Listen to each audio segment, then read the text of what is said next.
What's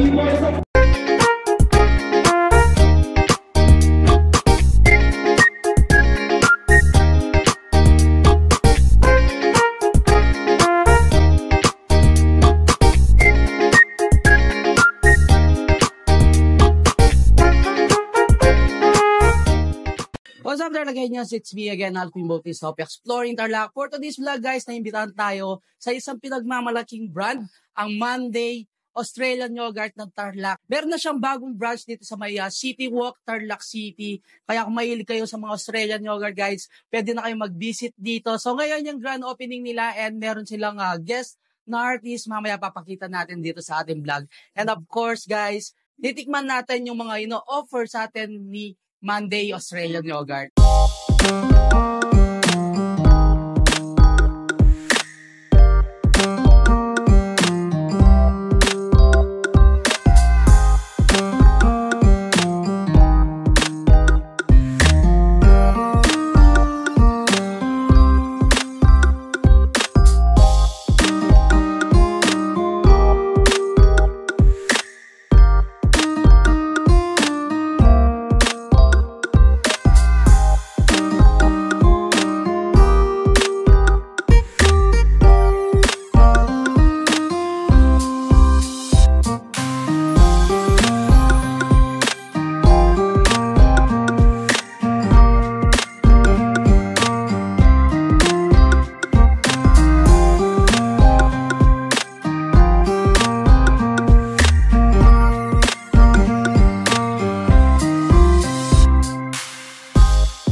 Again, congratulations, Monday Australian Yogurt. Kaya kung napanood nyo ang video to, guys, punta na kayo dito sa may City Walk, Tarlac City. Open sila ng Mall Hours. Talaga namang dinumog ng mga fans ni Raven Rigor itong Monday Australian Yogurt. And kanina tinikman niya rin itong product ng Monday Australian Yogurt. At talaga naman nagustuhan niya. Even tayo, guys, natikman natin kanina yung kanilang product. Talagang pasok sa panlasa natin at napakasarap. And nakaka-proud, guys, no, itong si Monday Australian Yogurt is proudly homegrown business dito sa Tarlac. Ngayon, guys, ay meron ng 18 branches, so nationwide. Abangan nyo yung mga ibang branch nila na magbubukas. Talagang nakaka-proud naman na itong si Monday Australian Yogurt ay nakikilala na nationwide. Hanggang dito na lang. Don't forget to subscribe like, comment, and click the notification bell para updated kayo sa lahat ng videos ko. And of course, huwag niyong kalimutan i-share yung video to para malaman din ng mga ibang Katarlakenyas natin dyan. Itong si Monday Australian Yogurt dito sa may City Walk, Tarlac City. So until our next vlog, South.